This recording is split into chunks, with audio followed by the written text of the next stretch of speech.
할렐루야, 감사합니다. 어, 저도 헷갈립니다. 작년에 왔는지 재작년에 왔는지. 근데 정말 우리 존경하고 너무나 사랑하는 우리 최수영 목사님, 네, 이렇게 뭐든지 친구를 참 잘 사귀어야 되는 것 같습니다. 네, 우리 목사님 처음 미국 오셨을 때 그 인연이 하나님의 섭리죠. 하나님의 은혜가 지금까지도 목사님 저를 기억해 주시고 또 사랑해 주시고 또 올 때마다 이렇게 귀한 은혜를 베풀어 주셔서 정말 감사를 드립니다. 최 목사님은 저보다 모든 것을 다 잘하시는 분이십니다. 아멘. 네, 저는 섭섭하지만 아멘입니다. 네, 목회도 저보다 훨씬 더 잘하시고요. 설교는 저보다 더 뛰어나게 잘하시고요. 사모님 사랑하는 건 저보다 훨씬 잘하시고요. 미국 나오셨을 때도 사모님하고 같이 나오신 적이 있는데 손 붙들고 다니고 먼저 가라고 문 다 열어주시고. 여기서도 그러십니까? 예, 제가 많이 배웁니다. 제가 가끔 제가 미국에 있으면서 딱 이렇게 주일 11시 예배가 되면은 저희 미국에는 토요일 한 저녁 7시 정도 돼요. 그래서 제가 우리 세강교회 구독을 해놓고 항상 목사님 말씀 전하실 때 매번은 들어오지 못하지만 시간 될 때마다 와서 같이 여러분들 예배 드리는데 어느 순간인가 흰머리가 까만 머리가 되셨어요. 우리 목사님이. 그래서 야, 우리 목사님 너무 젊고 너무나 멋있다. 역시 이제 TV를 전 세계로 나가니까 조금 신경 쓰셨나 보다 이렇게 생각이 되었습니다. 얼마나 감사한지. 목사님 저를 소개해 주시면서 찬양 사역자로 소개를 해 주셨는데 정말 저도 너무나 감사한 것은 제가 고등학교 때 제가 성악 전공한 것은 아닌데 그 대구의 MBC 방송국에서 고등학교를 대상으로 고등학생들을 대상으로 성악 콩쿨 하는 그런 시간이 있었습니다. 누가 자꾸 이제 추천을 해서 그 방송국에 나가가지고 예심에 통과되고 TV에 제가 나왔습니다. 그래서 제가 우수상을 받았습니다. 그래가지고 제가 이게 하나님 뜻인가 보다. 그리고 제가 음대를 가려고 고등학교 2학년 때 음대 가려고 하는데 고등학교 2학년이 무슨 음대를 그때 준비해가지고 음대 성악과를 갑니까? 그래가지고 그냥 포기하고 신학교를 바로 들어갔었는데 정말 그것이 은혜가 되어서 저에게는 굉장히 큰 하나님의 달란트로 주셨어요. 그래서 가는 교회마다 찬양 사역으로 함께 성도님들과 함께 찬양하고 그런 시간들이 있는데 그래서 제가 또 목사님 자주 제가 오니까 성도들 설교를 저보다 더 잘하시잖아요. 그리고 강 목사 설교 들어봐야 별로 필요 없으니까 찬양만 좀 하고 가라 하시더라고요. 그래서 제가 또 순종은 제가 또 잘합니다. 그래서 제가 오늘은 찬양을 조금 많이 부르고 그렇게 하려고 합니다. 먼저 저의 그 개인의 어떤 신앙 고백과 같은 그런 찬양을 먼저 하나님 앞에 올려드리기를 원합니다. 나를 통하여 함께 찬양 드리겠습니다.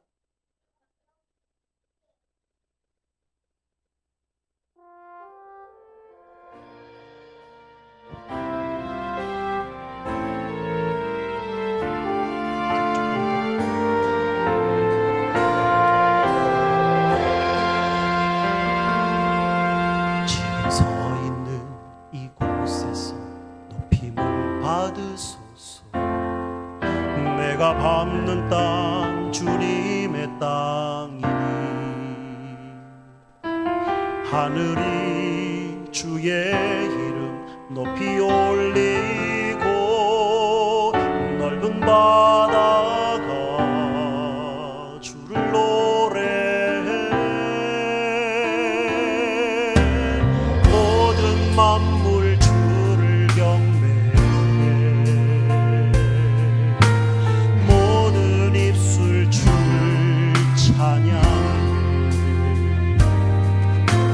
천지를 만드신 만물의 통치자 높임을 받으소서. 평생에 주의 이름 높이며 어느 곳에 서든지 주님을 예배하리라. 내가 밟는 모든 땅 아버지의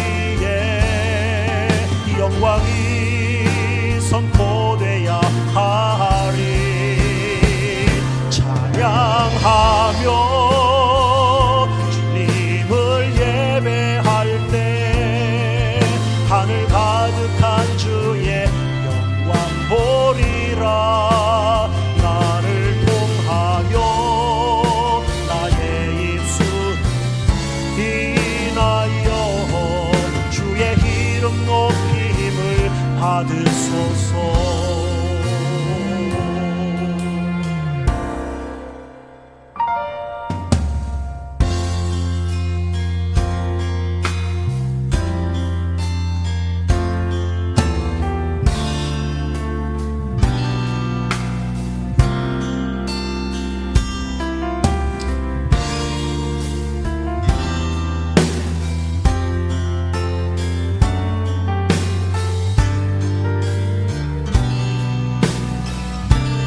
찬양하며 주님을 예배할 때 하늘 가득한 주의 영광 보리라.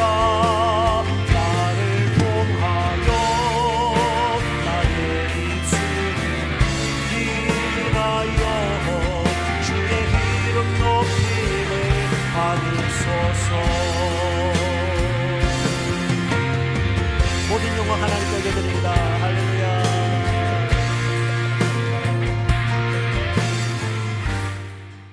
제가 늘 불렀던 에마라고 좀 다른 버전이어가지고 정확하게 끝까지 못했습니다. 이제 오늘 말씀은 우리가 함께 찬양을 생활합시다라는 그런 제목으로 말씀을 짧게 좀 나누려고 합니다. 그리고 에베소서 전체의 내용의 말씀을 우리가 살펴보면 교회가 무엇인지를 알고 싶으면 에베소서 말씀을 보면 압니다. 그래서 에베소서는 교회론이라고도 불려질 정도로 교회에 관련된 모든 내용들이 이 에베소서 말씀에 나와 있습니다. 우리가 무엇을 예배해야 되는지, 누구를 예배해야 되는지, 그리고 우리가 어떻게 교회 생활을 해야 되는지, 이러한 내용들을 에베소서에 많이 말씀하고 있습니다. 이 에베소 지역은 여기에 그 목포라든지 아니면 부산 같은 그런 항구 도시이기 때문에 상당히 많은 어떤 그 당시에 발전이 있어 왔던 것이죠. 우리 목사님께서 늘 이렇게 잘 이 전체 그림이나 이런 것을 잘 활용하셔서 이렇게 말씀하시기 때문에 저는 빨리빨리 넘어가겠습니다. 예, 뭐 대충 알아서 여러분들이 우리 목사님의 설교를 통해서 그 에베소 지역을 저보다도 더 직접 다녀오신 분들도 계시고 하기 때문에 넘어가고요.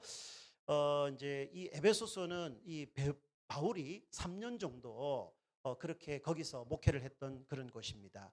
그래서 에베소서 1장은 성부 하나님이 선택하셨고 성자 예수님이 구속하셨고 성령 하나님이 인치셨다 하는 내용으로 1장이 정해져 나와 있습니다. 그래서 삼위 하나님의 그 역사하심이 교회에 어떻게 임하는가라는 것들을 말씀을 하셨고 2장은 이제 교회의 연합과 이제 교회 생활하는 부분에 대해서 어떻게 하라 하는 말씀이 2장에 나오고 있습니다. 3장에 가보면 이제 우리가 하나님의 말씀 복음으로 말미암아 이제 우리 이방인들도 복음의 혜택을 받아서 상속자가 되었고 예수 그리스도의 후사 곧 하나님의 후사 이 아브라함의 후사가 되는 것처럼 영적 이스라엘 자손이 되었다 하는 사실을 2장에서 말씀을 하고 있습니다.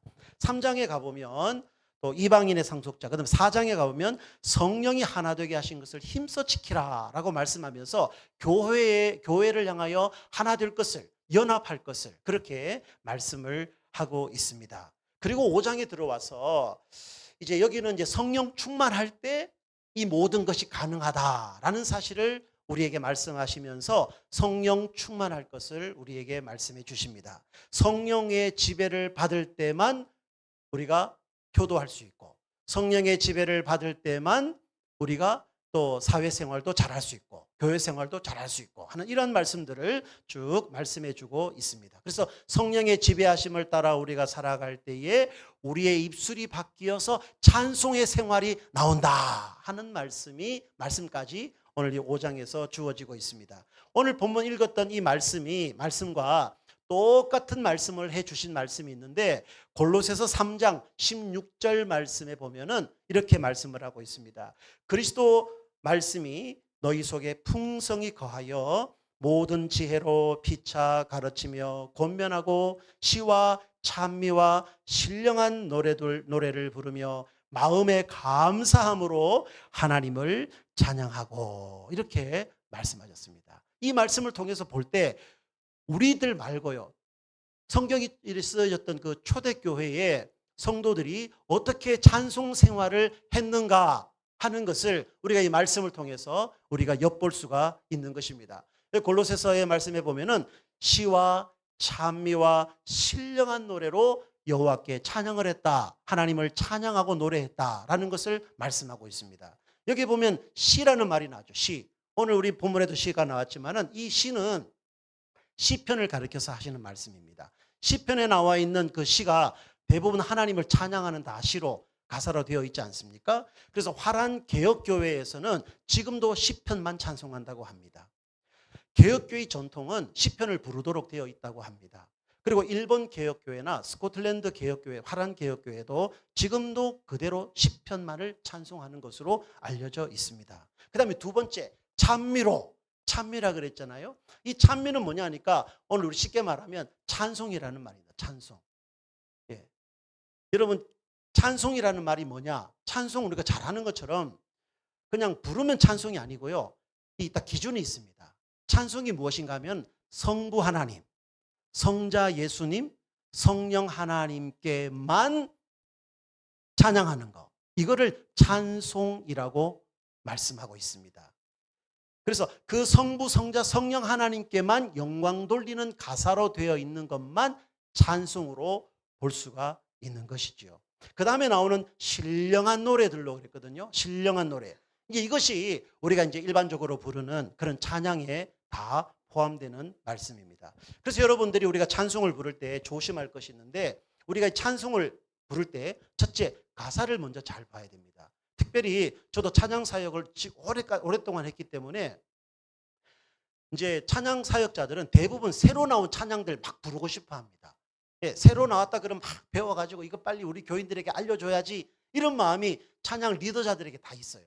그렇기 때문에 이 찬양 리더자의 입장에서 그 이제 찬양을 고를 때에 가장 먼저 신경 써야 될 부분이 뭐냐면 가사예요, 가사.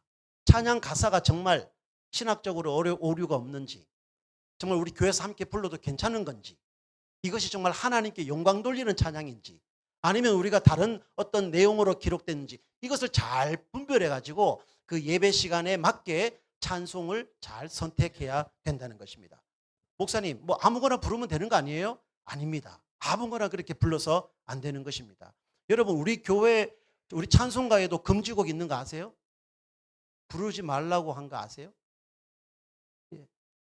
이제 개역 개정에는 잘 모르는데 제가 기억하기로 261장 어둠 밤 마음에 잠겨 뭐 그런 찬양 있잖아요. 그거를 우리 부르지 말자고 총회가 결의한 걸로 제가 알고 있습니다. 그러니까 뭐 아무거나 부르면 되는 게 아니고 예배 시간에 불러야 될 수 있는 찬양이 있고 부르면 안 되는 그런 찬양들도 존재한다는 것입니다.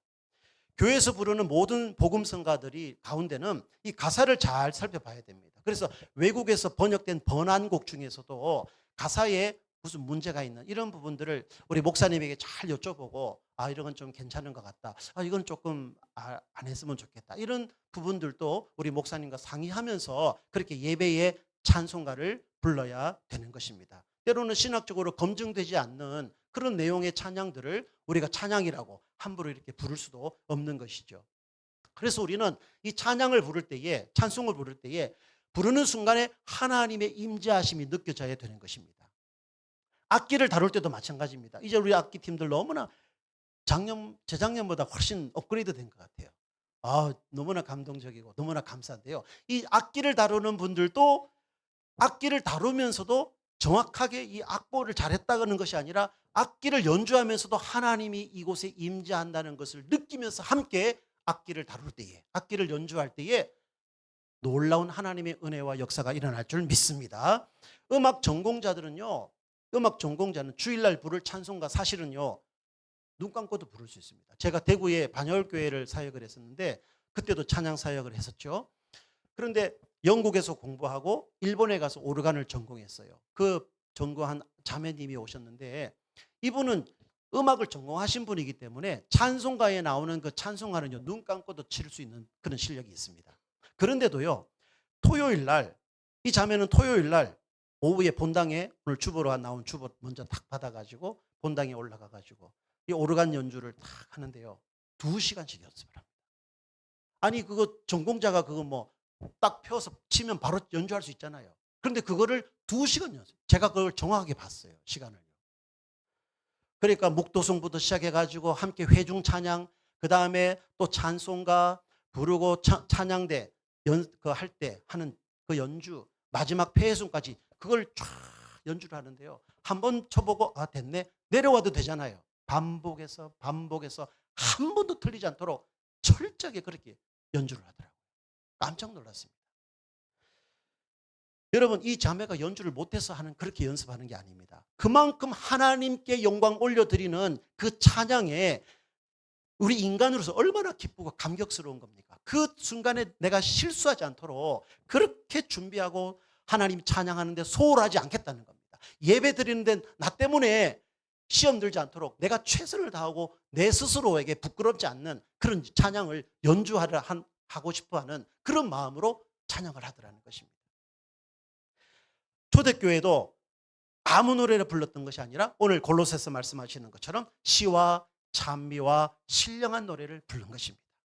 찬송에는요, 크게 세 가지 종류가 있습니다. 찬송에는 조금 전에 말씀드린 것처럼 성부 하나님께, 성자 예수님께, 성령 하나님께 영광 올려드리는 그런 내용의 찬송을 가리켜서 찬송 이렇게 부르는 것입니다. 자, G키 잡아보세요. G키. 여러분 아시면 같이 해봐요. G. 너무 낮네. G키 좋아요. 괜찮아. 해봅시다. 거친 세상에서 실패하거든 그 손 못자국 만져라. 자, 이거는 찬송입니까 아닙니까?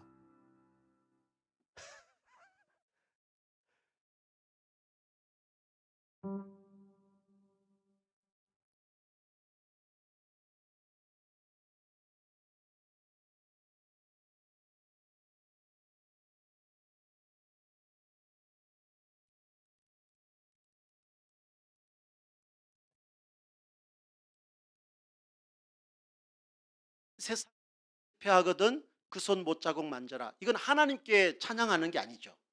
우리 회중을 향하여 함께 독려하고 부르는 찬양이잖아요. 그래서 이것을 사람을 향하여 함께 부르는 찬양이기 때문에 이것을 찬송이라고 부르지 않고 성가라고 불러요. 성가. 그 다음에 G키 잡아서 G. 높다. E키 잡아서 E키. 여기 너무 높다. G키로 다시 올라가 보세요. 그냥 코드를 쳐봐요. G키 코드. 인내하신 구세주여 내 말 들으사 죄인 오라 하실 때에 날 부르소서. 자, 이 찬양은 찬송입니까 아닙니까? 자, 이건 성부 하나님, 성자 예수님, 성령 하나님께 올려드리는 찬양입니까? 그렇습니까? 예,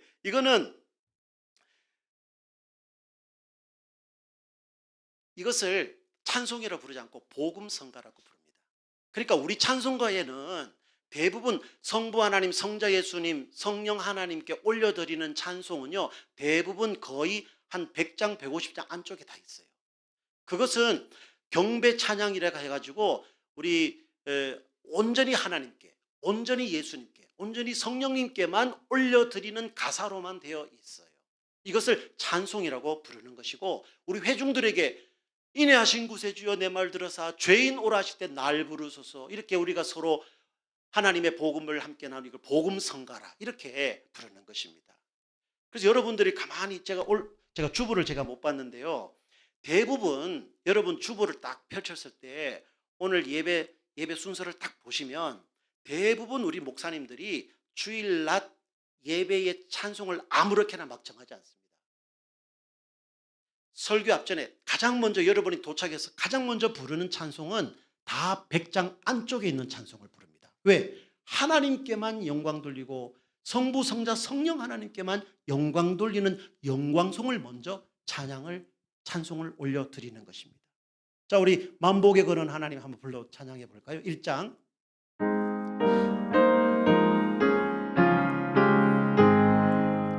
만복의 근원 하나님 온 백성 찬송 드리고 저 천사여 찬송하세 찬송 성부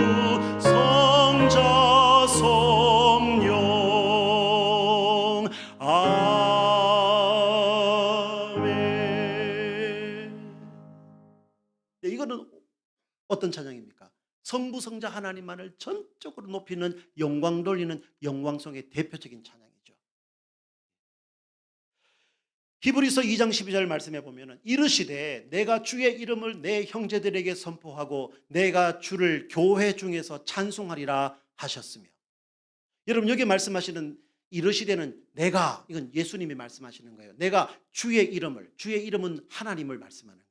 내가 주의 이름을 내 형제들에게 선포하고, 내가, 예수님이 주를 교회 중에서 하나님을 교회에서 찬송할 때 어떤 일이 벌어지면, 우리가 하나님을 찬양할 때 예수님도 함께 찬양하는 거예요.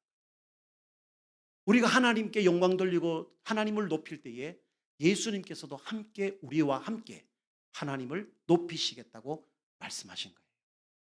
그래서 대개 일반적으로 한 앞부분에 있는 찬송가 앞쪽에 있는 내용들의 찬양들을 가만히 가사를 읽어보시면 모두가 다 하나님께 영광 돌리는 영광송으로 그렇게 준비되어져 있는 것을 볼 수가 있습니다. 그리고 나서는 그 다음에는 이제 설교 이후에 부른다는 이런 찬양들은 이제 자유로운 그런 복음성가나 찬양들을 마음껏 이렇게 부를 수가 있게 되는 것이죠. 그래서 이제 오늘 같이 오후 예배 드릴 때는 이제 주일 오전 예배와는 조금 다르게 자유롭게 찬양을 하나님께 영광 올려드리고 우리 회중들과도 함께 이제 부를 수가 있게 되는 것입니다. 다시 오늘 본문으로 돌아와서 시와 찬미와 신령한 노래로 서로 화답하며 그렇게 말씀하셨습니다. 여러분, 서로 화답한다는 말씀을 주셨는데 이것은 구약과 신약이 다릅니다. 자, 구약 시대는요, 화답하는 시대가 아니었습니다. 구약 시대에는 레위 지파만 찬송했습니다. 구약 시대는 그것도 선별된 레위 지파 가운데 선별된 계열, 선별된 반열에서만 하나님을 찬송할 수가 있었습니다. 그러나 신약은 완전히 다릅니다. 모든 회중이 함께 찬송을 부를 수 있는 은혜를 우리에게 주신 줄로 믿습니다. 그래서 우리에게 얻은 가장 큰 축복이 뭐냐면 우리도 하나님을 찬송할 수 있는 그런 사람이 됐다는 거예요. 그래서 우리가 마음껏 우리의 입술을 통하여 하나님을 찬양하게 된 겁니다. 그러나 중세시대를 거쳐서 오랫동안 천주교는 우리 회중이 부를 수 있는 찬송을 다 빼앗아 가지고 누구에게 줬나 하면 찬양대, 성가대에게만 줬어요. 그래서 회중들의 찬양을 빼앗아 가지고 성가대만, 찬양대만 찬양할 수 있도록 그렇게 만들어 버렸습니다. 그래서 생겨나는 것이 찬양대라고 하는 것입니다. 개신교 원래 전통은 찬양대가 따로 없었습니다. 우리 모두가 다 오늘 본문 말씀대로 우리 모든 회중들이 다 찬양대가 되어서 함께 하나님의 이름을 높이고 내가 직접 왕 같은 제사장이 되어서 직접 하나님 앞에 영광 올려드리는 그런 축복이 저와 여러분들에게 있는 줄 믿습니다. 그래서 여러분들이 마음껏 찬양하실 수 있는 것입니다. 설거지하면서 찬양하고 직장에 가면서 운전하면서도 찬송하고 열심히 찬양할 때 하나님이 우리의 작은 찬양 소리도 응답하시고 들어주시는 줄로 믿습니다.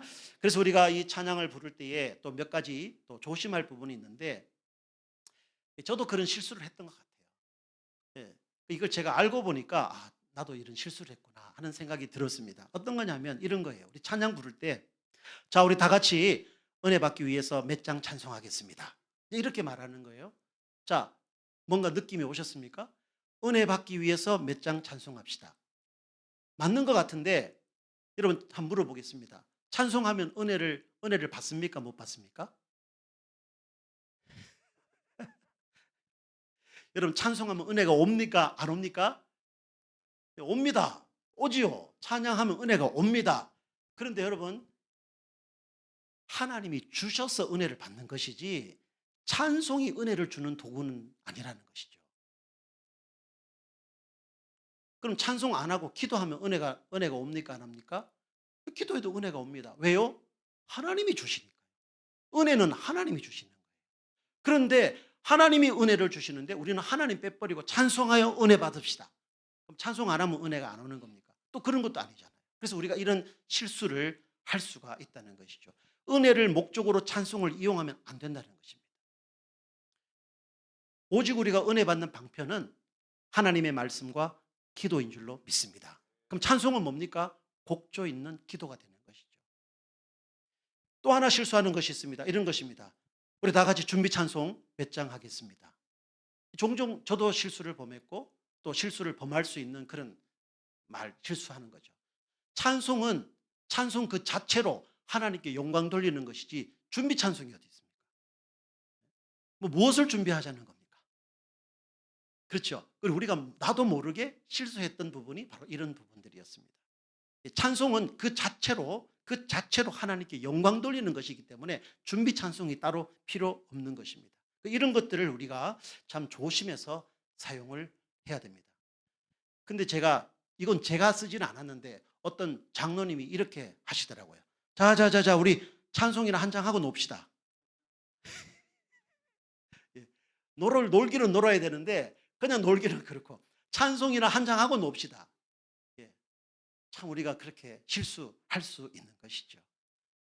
그래서 우리가 찬송 자체는 하나님께 영광 올려드리는 아주 심각한 행위라는 것입니다.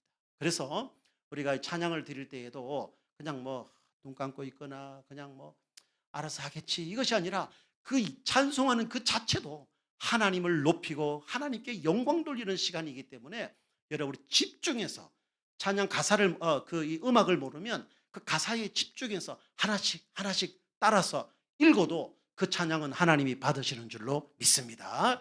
그래서 설교 듣는 만큼이나 찬송도 놀라운 것이에요. 기도를 드리는 것만큼이나 찬송도 놀라운 것이에요. 기도하다가 심심하니까 찬송이나 한 장 합시다 하는 게 아니라는 것입니다. 회의를 하다가 심심하니까 찬송 한 장 하고 회의 계속합시다 이것도 아니라는 것입니다. 그래서 이제 우리가 오늘 특별한 이제 연합 찬양 그런 시간이니까 우리 찬송을 부르세요. 같이 우리 한번 찬양을 드리고 또 말씀 잠깐 나누겠습니다. 박수 치면서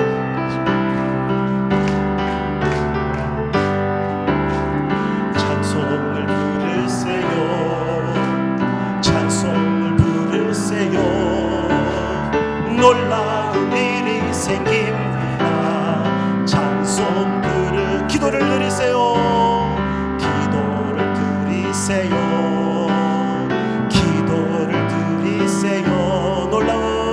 놀라운 일이 생깁니다.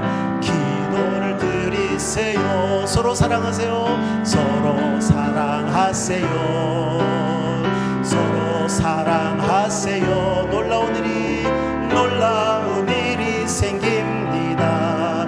서로 사랑하세요. 말씀을 들으세요. 말씀을 들으세요.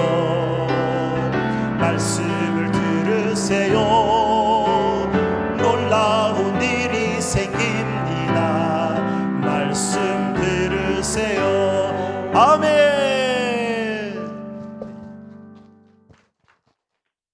찬송은 단순한 노래가 아니라 그 찬송 자체가 이미 하나님께 영광 돌리다는 것을 기억할 수 있기를 바라면서 우리가 하나님을 만나러 왔을 때에 예배를 드릴 때에 찬양을 드리는 것 여러분 하나님을 예배하는 하나님을 만나는 행위라는 사실을 기억하시고 찬송할 때도 집중해서 하나님께 영광 올려드릴 수 있기를 소원합니다.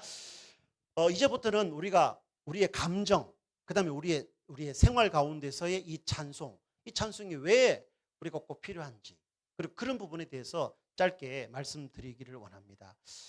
코로나 때 저의 둘째 딸아이에게 큰 위기가 찾아왔습니다.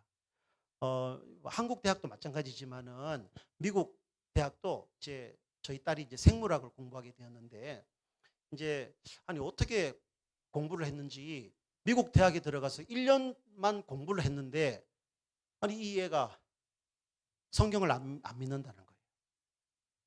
무슨 교육을 받았는지 20년 동안이나 목사인 아버지 밑에서 교육을 받고 말씀을 듣고 함께 신앙생활했던 아이가 일반 대학교에 1년 다녔는데 다니고 난 이후에 그 아이의 반응이 성경 이야기하면 귀를 닫아버리는 거예요. 하나님 안 믿는다 그러는 거예요.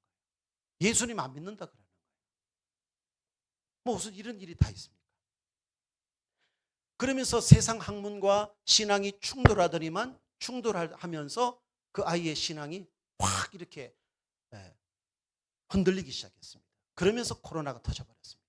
그래서 2년이나 3년 정도를 그 그 아이는 교회와 담을 쌓고 살았습니다. 함께 모여서 예배하는 자리에 우리 둘째만 빠졌습니다. 교회를 나오지 않습니다. 성경 이야기하면은 밥 먹다가도 숟가락 놓고 자기 방으로 들어가 버립니다. 대화가 안 됩니다. 혼자만의 동굴에 딱 갇혀서 가족과의 대화도 끊어버리고 친구들과의 관계도 끊어버립니다. 그리고 방에만 들어가면 문을 딱 잠가버립니다. 아무리 열어달라고 해도 열어주지 않습니다. 가족과의 관계도 단절이 됩니다. 저는 상상하지도 못한 경험을 하게 됩니다. 우리 아이가 그렇게 예쁜 둘째 딸 아이가 술을 먹기 시작합니다. 술만 먹으면 웁니다. 친구들에게 전화해가지고 웃으면서 또 갑자기 슬퍼져서 울고, 이 감정 조절이 안 됩니다. 막 웃었다가 울었다가, 안에서는 술을 먹고 울고, 엄마는 밖에서 문을 안 열어주니까 밖에서 무릎 꿇고 울고, 이런 상황이 벌어지기 시작했습니다. 저도 한동안 치유가 되지 않았습니다. 환청이 들립니다. 얼마나 울어놨는지 제 귀에서 울음소리가 들립니다. 여보 또 온다 가봐라. 또 온다 가봐라. 여보, 집에 아무도 없어요. 집에 없는데 제 귀에는 울음소리가 들리는 거예요. 몇 번이나 그런 경험을 했습니다. 엄마는 그럴 때마다 밖에서 아이를 위해서 날마다 울면서 같이 2시간 3시간 술을 먹고, 안에서 혼자서 막 힘들어하는 상황 속에서 엄마는 밖에서 같이 무릎 꿇고 기도를 합니다. 뭐 중간에 이야기를 다 할 수는 없지만 좀 넘어가고요. 근데 이 아이가 극적으로 하나님을 만나게 될 계기가 발생합니다. 이 아이가 평소에 지혜에 대해서 관심이 많았습니다. 그래서 고전 책들을, 지혜에 관련된 서적들을 막 읽기 시작하면서 이제 이것저것 책을 사서 막 보더라고요. 그런데 성경에도 지혜서가 나오잖아요. 그렇죠? 솔로몬의 지혜서. 그래서 잠언, 전도서 이런 이제 성경을 또 읽기 시작하는 거예요. 그러다가 거기서 하나님을 다시 만나는 거예요. 예수님의 사랑을 다시 발견하는 거예요. 부모가 아무리 기도하고 얘기하고 길을 닫아버렸던 그 아이가 다시 성경을 읽으면서, 성경을 읽어가면서 예수님의 사랑이 다시 느끼기 시작하는 거예요. 지금 우리 아이가 이 둘째가 의대를 가려고, 대학 졸업하고요, 의대를 가려고 병원에서 계속 근무를 하거든요. 병원에서 당뇨 환자들, 그 다음에 뭐 이런 환자들을 모아놓고 강의도 하고 이제 그렇게 하는데요. 전에는 그냥 형식적으로 했더라고요. 그런데 이 책을 읽고 예수님의 사랑을 깨닫고 난 다음부터 그 어른들 앞에서 한 분 한 분이 꼭 부모처럼 느껴지고, 한 분 한 분과 상담하는 것이 정말 예수님의 사랑으로 이렇게 접근하고, 예수님의 사랑으로 할머니 손을 잡고 이야기해주고 상담을 해준다는 거예요. 제가 정말 깜짝 놀랐어요. 여러분, 이거를 자랑이라 듣지 않고 어떻게 이 아이가, 하나님이 그 아이를 만나 주셨는지를 여러분, 그것을 좀 듣기를 원해요. 우리 아이가 이제 의대를 가려고 6개 대학에 이제 지원을 했습니다. 그 가운데 이제 스탠포드 대학을 진학을 이제 이렇게 이제 접수를 했습니다. 근데 스탠포드 대학에 그때 모인 인원이 4,700명이 모였습니다. 거기서 몇 명을 뽑는가 하면은 25명을 뽑아요. 근데 제가 미국에 이제 오기 직전에 1차 합격이 됐다는 거예요. 와, 기대도 안 했는 것 같아요. 기대도 안 했는데 1차 됐다 그러니까 자기도 놀라고, 나도 놀라고, 서로 막 놀란 거예요. 그래가지고 그 하나님의 은혜와 사랑을 깨달으면서요, 이 아이가 예배 시간에 제가 설교하면요, 눈물을 흘리면서 설교를 들어요. 그리고 이제 찬양 인도를 하거든요. 찬양 앞에서 찬양 인도를 하는데 피아노를 치면서 찬양 리더를 하면서 눈물을 흘리면서 찬양을 부르는 거예요. 저희 큰딸이 결혼을 이제 지난달에 결혼을 했는데, 저희 부모님이 이제 미국에 잠시 오셨어요. 함께 예배를 참석해서 예배를 드리는데 우리 부모님이 저를 보고 울고, 우리 둘째 딸 아이를 보고 울고, 같이 막 그 예배가 은혜되어서 울고, 같이 찬양하면서 울고 하는 그런 시간들도 너무나 은혜스러운 시간이 있었습니다. 그래서 이 아이가 1차 합격하고 제가 미국에 들어왔어요. 비행기 타고 들어왔는데 지난주에 2차 합격됐다고 또 연락이 온 거예요. 3차까지 돼야 되거든요. 목사님, 내년에 한번 더 불러주시면 그 결과 말씀드리겠습니다. 그리고 이제 정말 그 아이가 병원에서 일하고 싶은 마음이 있었고, 그런데요, 재밌는 이 말씀을 왜 드리냐면은, 그 스탠포드에서 이제 서류를 접수하면서 이런 이제 질문을 낸 거예요. 내가 심사관이 그 서류를 읽어 나가는데 너를 잘 모르니까 이 서류를 읽어갈 때에 너를 이해할 수 있도록 네가 좋아하는 음악 3가지를 넣어라. 이렇게 된 거예요. 그래서 이제 우리 뭐 다른 사람들은 뭐 이제 베토벤, 바하, 뭐 모차르트 이런 사람들의 유명한 음악들, 클래식 음악들 하고 뭐 재즈, 뭐 자기들이 좋아하는 음악들 막 넣었을 거 아니에요. 근데 우리 아이는 찬송가를 넣어요. 찬송가 3곡을 넣었어요. 그래가지고 그 찬양을 들으면서 이 아이를 평가를 하는 거예요. 그 교수들이. 곧 붙어버려요. 한 번 더 남았습니다. 한 번 더 넘으면 갈 수 있어요. 그리고 이 아이가 하나님께서 그 아이에게 그렇게 긴 고통의 시간을 지나고 자존감도 내려앉고 사회 친구들과의 관계도 끊고 가족과의 관계도 끊고 혼자서 고민하면서 우울증과 공황장애와 여러 가지 온갖 것을 고통스러운 상황 속에서 하나님을 만나고 하나님을 발견하고 예수님의 사랑을 깨달으니까 그의 입술에서 찬양이 흘러나오고 지금은 혼자서 얼마나 찬양을 열심히 하는지 모릅니다. 그러니까 하나님이 약간 어떤 그 아이에게 위로하는 그런 보상의 시간을 하나님이 지금 주시고 있지 않는가 저는 그렇게 믿습니다. 여러분 생각날 때마다 기도해 주시고 정말 하나님만 바라보고 하나님만 의지하고 하나님만 찬양하고 나갈 때 틀림없이 그 인생의 어려운 굴곡을 지나고 동굴을 지나갈 때 혼자가 아니라 부모도 해줄 수 없는 그 시간에 하나님이 함께 하셨고 성령님이 함께 하시고 그리고 하나님이 도우셔서 그 기간을 다 지나가게 하시고 언젠가는 하나님이 원하시는 자리에 이르도록 해 주실 줄 믿는 것입니다. 오늘 이 자리에 젊은 청년들이 많고 우리 학생들이 있는데 또 여러분들 손자들 손녀들 다 있습니다. 그런 가운데 지금 고통을 당하고 우울증으로 공황장애로 남들에게는 말할 수 없지만 그 어려운 시간을 지나가고 있는 우리의 가족들이 있잖아요. 그들을 위해서 내가 너를 위해서 기도하고 있다. 내가 너를 위해서 찬송을 불러줄 거야. 이렇게 우리가 주님의 사랑을 전달해서 그 어려운 시간들을 다 이겨내시고 정말 하나님이 선하시고 원하시는 아름다운 뜻이 여러분들의 가정마다 나타날 수 있기를 주님의 이름으로 간절히 부탁을 드립니다. 이 찬양은요, 저의 가정의 이제 고백이에요. 마지막으로 찬양 드릴 건데요. 이 찬양이 지금 제가 여기 서기 전까지 하나님이 우리 가정을 인도해 오시고 우리의 가정을 이끌어 오신 그런 하나님의 은혜를, 주님의 은혜를 이 찬양이 그렇게 고백하고 있더라고요. 이 고백을 여러분들에게 같이 나누면서 마지막을 기도하고 마치도록 하겠습니다. 들어주시면 고맙겠습니다.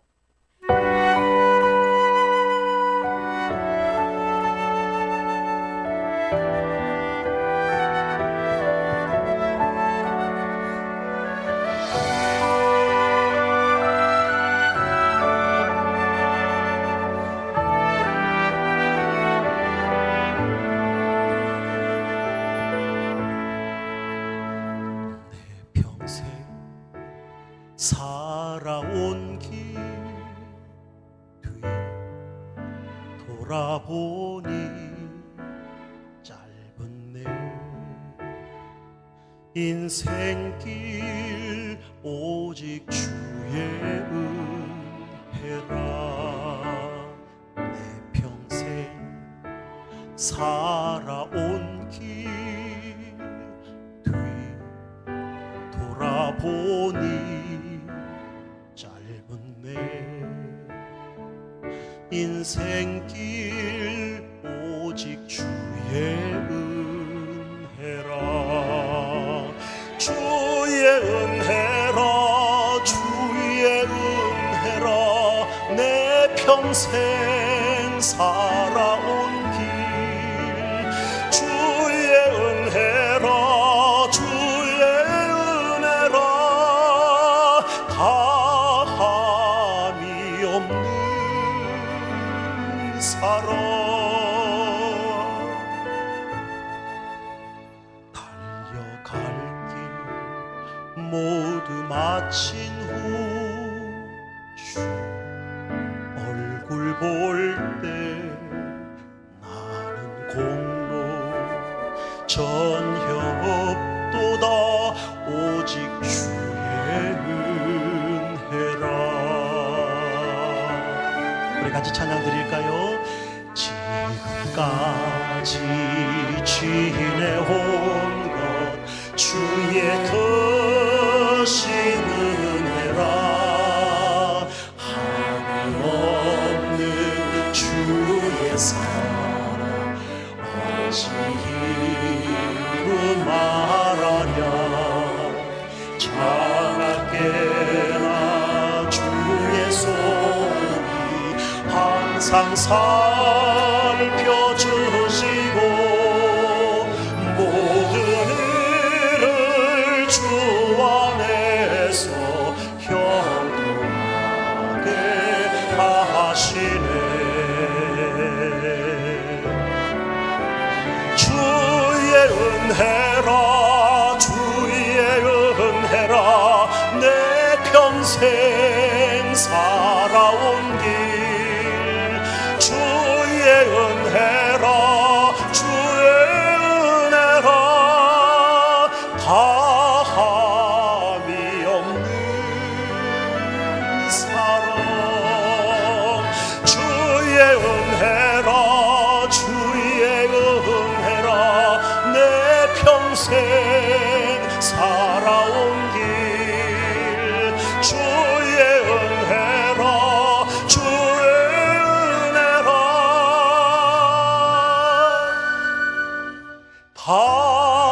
다함이 없는 사랑. 달려간 길 모두 마친 후 주 얼굴 볼 때 나는 공로 전혀도다 오직 주의 은혜라. 나는 공로 전혀도다 오직 주의